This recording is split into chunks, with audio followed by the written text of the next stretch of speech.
Siin uudistestuudio mikrofoni juures Rohke Debelak. Eesti autojuhid valmistuvad psühholoogiliseks hetkeks, mil kütuse hind ületab maagilise 2 euro piiri. Juba on märgatud juhte, kes enne tankimispüstoli haaramist teevad sügavaid hingamisharjutusi, et sisemist rahu säilitada. Tanklaketid plaanivad panna tankurite kõrvale seisma ka spetsiaalsed nõustajad, kes aitavad klientidel hinnatõusuga toime tulla ja õpetavad lihtsaid tehnikaid, näiteks aeglast sissehingamist, rahustavat loendamist ja vajadusel ka seda, kuidas mitte vaadata tankuri ekraanile enne, kui paak on täis saanud ja ka siis mitte. Lisaks kaalutakse uut teenust nimega tankimisjooga, kus klient õpib poosi rahaline leppimine, mille eesmärk on aktsepteerida olukorda ja hingata sügavalt iga euro juures. Mõnes suuremas tanklas plaanitakse kavada psühholoogilise kriisiabi telk, kuhu juhid saavad pärast tankimist korraks istuma minna ja elu üle järele mõtelda. Samuti käivitatakse teenus VIP-tankimine terapeudiga, kus spetsialist seisab kogu protseduuri vältel kliendi kõrval. Riigimetsa kavaldamise keskus aga annab teada, et aasta esimese 2 kuu kavaldamistulemustega võib üldjoontes rahule jääda ja juurde on kavaldatud enam kui 2 miljonit tihumeetrit raieküpset metsa. Samas ei saa loorberitele puhkama jääda, sest nõudlus seni olematute metsamassiivide järele on üha kasvamas ja olemasolevate vahenditega pole enam võimalik kaua kavaldada. Paljud kavalused on ka väga vanad või liiga lihtsad ja tarvis on uusi kavaldamisstrateegiaid. Lähiaastatel on vaja kavaldada enam kui 1 miljon kuupmeetrit kvaliteetset puitu ja seda enamasti metsadest, mida on üle kavaldatud juba mitu korda.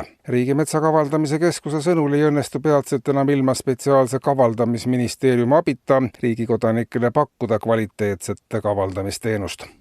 Ja rahandusest. Kommertspankade liit annab teada, et sügisel tõenäoliselt tullakse koostöös kõikide pankadega turule uue laenutootega, mis on arvestades majanduslikku situatsiooni riigis suureks abiks tuhandetele inimestele.